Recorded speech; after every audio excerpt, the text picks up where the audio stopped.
Whether she actually looks any prettier than before is another matter. Please tell me that buccal fat removal is not the new BBL. And you can never take it back. Ever. If looking older than you are when you are a lot older anyway is the only serious drawback to buccal fat removal, then that procedure stands up well.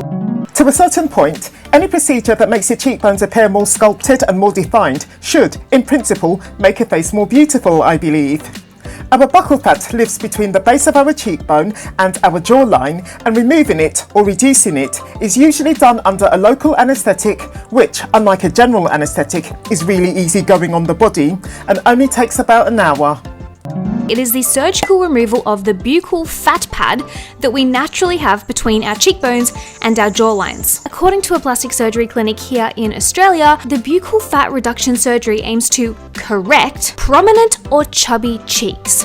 This is what it looks like from the intraoral type of perspective. You go in, make an incision, remove the fat along the cheek, it heals up. It's a very quick surgery to do.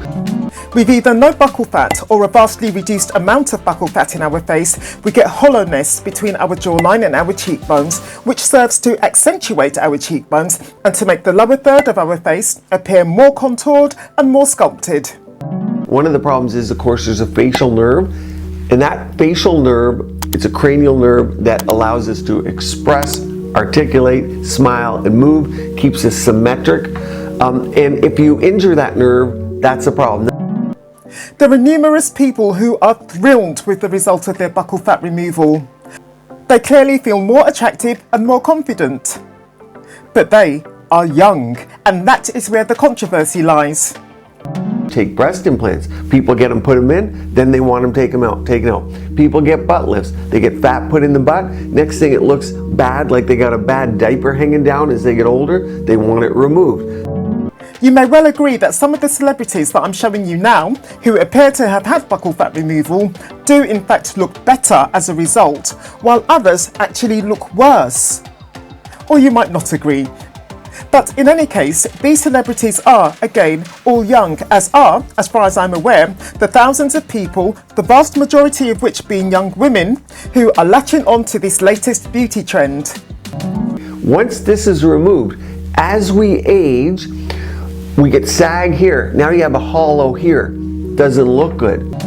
But is it appropriate for a person to treat their body as if it were a separate entity to themselves, which they can reconstruct, reshape and remake in answer to whatever look happens to be catching society's fancy at any given point? Please tell me that buccal fat removal is not the new BBL, the new nose job, the new lip filler. Are beauty trends that involve cosmetic surgery, like buccal fat removal itself, not a representation of what could be highly perilous short-term thinking on the part of so many? When you're chasing after a beauty trend because buccal fat removal is like what's in right now, in 20 years from now, in 10 years from now, hell, in 1 year from now, because these beauty trend cycles are so short, in a year from now, you're gonna see that there's a different trend in. Beauty trends clearly come and go. And what the heck are we going to do if in 5 years' time, after we have had our buccal fat removed, then suddenly fuller faces, that cherubic, angelic, youthful look is back in, and everybody wants a full face and full cheeks, but you've already had your buccal fat surgically removed and incinerated? What are you going to do then? With the buccal fat removal, you can't put that fat back in your face. Once it's gone for good. When we see that shift, it's like, oh, you have permanently severed this nerve in your face and you have permanently done this to your face and you can never take it back.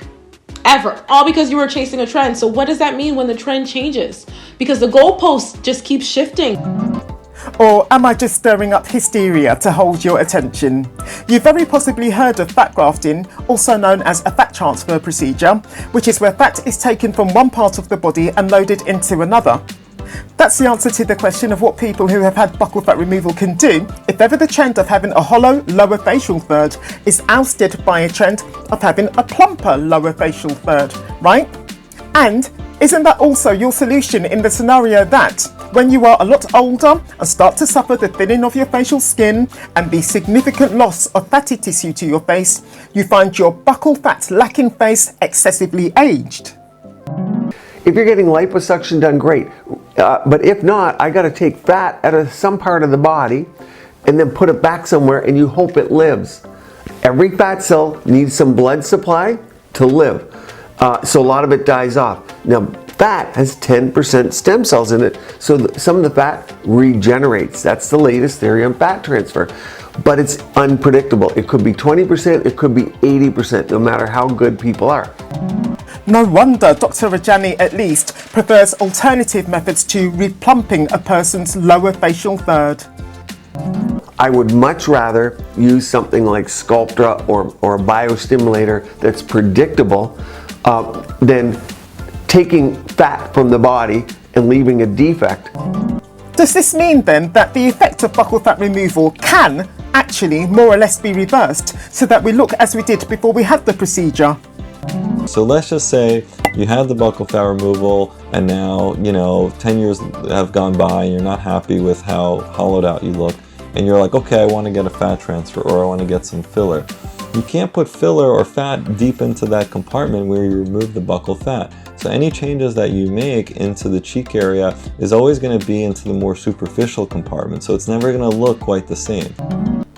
Looking 80 at 50, say, is obviously not what you want. But if looking older than you are when you are a lot older anyway is the only serious drawback to buccal fat removal, then that procedure stands up well, one might say, against many other plastic surgery procedures. Excessive bleeding, infection, negative reaction to the anesthesia, a hematoma, lockjaw, seroma, which is fluid accumulation apparently, salivary gland damage, facial nerve damage, deep vein thrombosis, cardiac or pulmonary side effects, excess removal of fat, facial asymmetry, and poor results. Blimey! I wouldn't be surprised if there were cosmetic surgeons who feel that buccal fat removal is more trouble than it's worth and choose, as such, not to offer it. And there's a lot of surgeons who have opted to say that they're not even going to perform the surgery on anyone because of this reason. And you're seeing young girls rushing to get this surgery, and it's aging them, and they're trying to chase a beauty ideal, but it's really doing the opposite because it's aging them. I used to do this procedure, but then I stopped. That's why I stopped doing buccal fat removal surgery.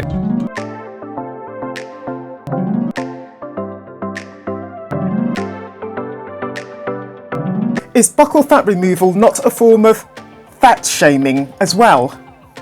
With the buccal fat removal surgery, you're seeing an intersection of both anti-fatness as well as the politics of desirability.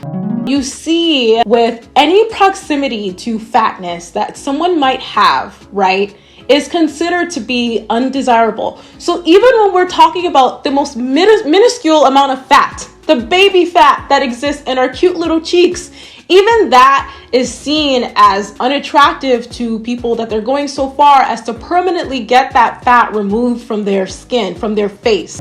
Is there a much less risky way of narrowing the buccal fat region of the face, even if only temporarily? Well, we often inject Botox into the masseter muscles, which are the muscles on the sides of the jaw that can help create a contouring effect and a thinning or narrowing effect of the jaw. Personally, I feel that people who find that the hollow jaw look has made people like Lea Michele, Demi Moore or Madonna more attractive are a tiny minority. They have both had, allegedly, buccal fat removal to make themselves look more youthful and more refined and more high fashion, perhaps, but in my eyes, it's kind of had the opposite effect. They don't look bad, but they don't look better, so it's like, what was the point? As regards Madonna, in my own analysis of her history of cosmetic surgery, I was too scared to voice the idea that her numerous procedures may have halted her facial aging, but, other than this, have not necessarily made her any prettier. Today, to me, she looks at least 20 years younger than her age.